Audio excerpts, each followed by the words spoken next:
2023 වර්ෂයේ ලංකාවේ විශාලතම තොරණ ලෙසත් 2024 වර්ෂයේ ලෝකයේ මෙතෙක් ඉදිවුණු තොරණ අතරින් කුසින් හා පළලින් මෙන්ම විදුලි බුබුළු සංඛ්‍යාව අතිනුත් වැඩිම තොරණ ලෙස ගිනස් වාර්තා පොතට එක් වූ පාන්දුර වෙසක් තොරණ මෙවරද ලෝකයේ ප්‍රථම වරට යන්ත්‍රානුසාරයෙන් කැරකෙන කුරුළු දෙකක් මත ඉදිවන තොරණ ලෙසට ගිනස් වාර්තා පොතට එක්වීමට සූදානම්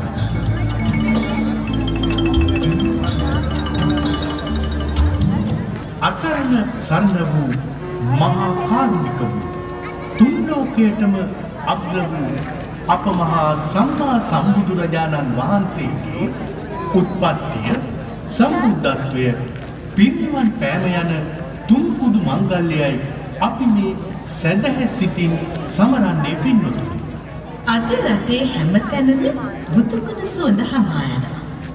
රජමාලිගාවේ රජතුමා දකින බුදුගුණයම තමයි මහමග සිටින දුගී යාචකයා දකින්නේ.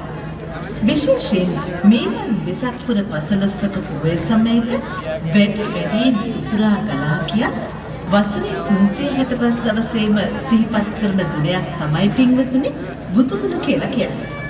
ශාසන ඉතිහාසයේ කියන පරිදි ජේතවනාරාමයට ගිය කුසල් මහ රජතුමා මහමග සිතා කරන දුගියෙක් සමග එකට එක තැන ඉඳගෙන බුදුගුණ සිහිපත් කරමින් බුදුරජාණන් වහන්සේ වෙතින් බණ ඇසුවේ බුදුගුණ සෑම දිනාටම අයිති නිසා.